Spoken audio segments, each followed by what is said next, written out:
Hey, good morning, friends. This is Julie Hamilton with Life Builders. Thank you so much for joining us this morning. How's your week going? I hope you're having a great week. We only have one more day of school, so I'm super excited to get that over with. We're finishing school up today. It'll be fun, but we're doing something fun on my Facebook and Instagram pages. Yesterday, sometimes I get tired of hearing about what people don't like, but I want to hear what you're for.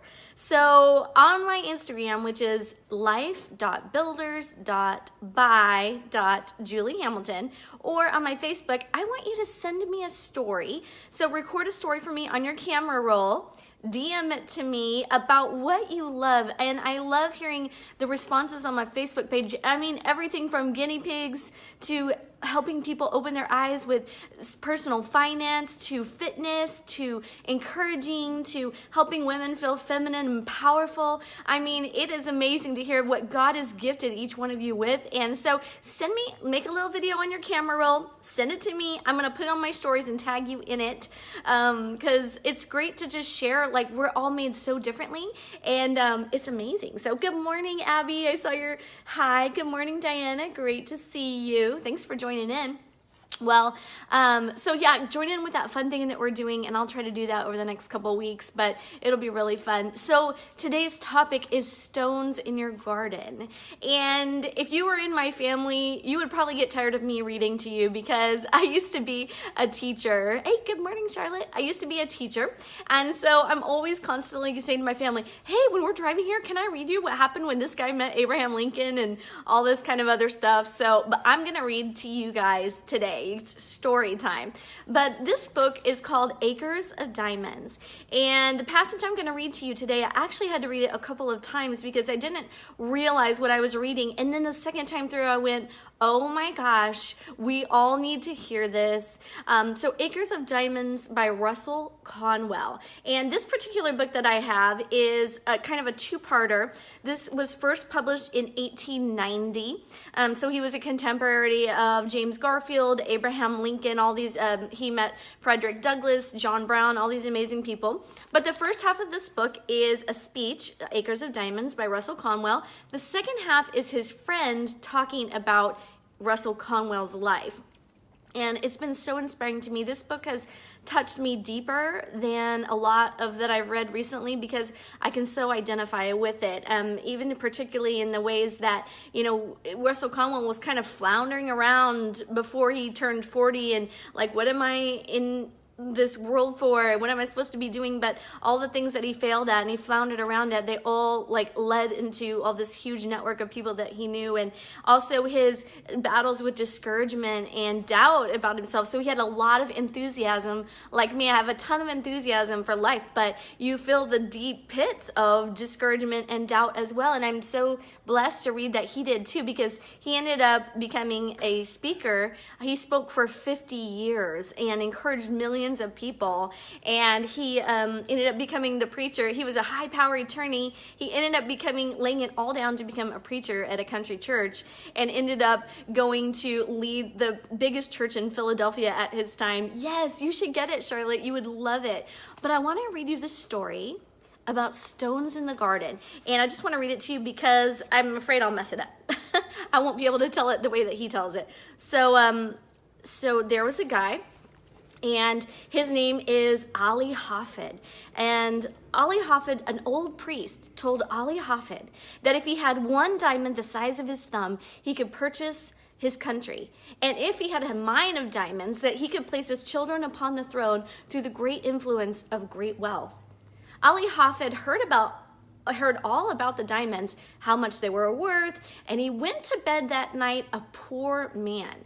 He had not lost anything, but he was poor because he was discontented, and discontented because he feared that he was poor.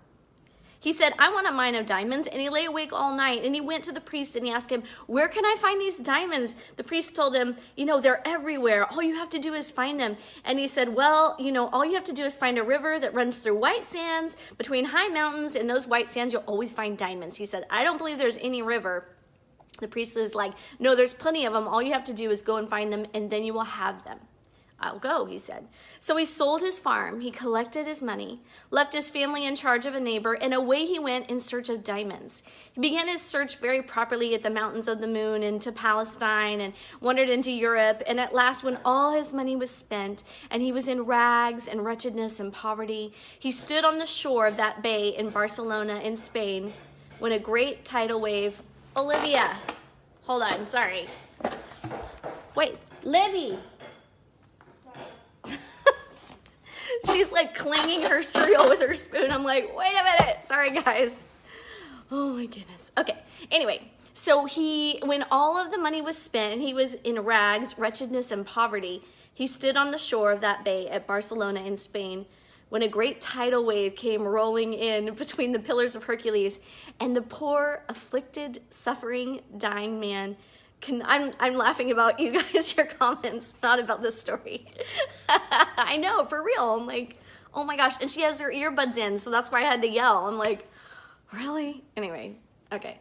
So the poor, afflicted, suffering, dying man could not resist the awful temptation to cast himself into the incoming tide, and he sank beneath its foaming crest, never to rise in his life again. So this guy goes on search. He's not poor, but he hears about diamonds, and all of a sudden, he is poor because he fears that he's poor. So he gives his whole life to search for these diamonds. But listen what happens next. The man who purchased Ali Hafid's farm one day led his camel into the garden to drink. And as that camel put its nose into the shallow water of the garden brook, Ali Hafid's successor noticed a curious flash of light from the white sands of the stream. He pulled out a black stone having an eye of light reflecting all the hues of the rainbow, and he took the pebble into the house and put it on the mantle which covers the central fires, and he forgot all about it. A few days later, the same old priest came in to visit Ali Hafid's successor, and the moment that he opened the drawing room door, he saw the flash of light on the mantle, and he rushed up to it, and he shouted, "Oh, here's a diamond! Has Ali Hafid returned?" Oh no, Ali Hafid has not returned, and that is not a diamond. That is nothing but a stone we found right here in our garden.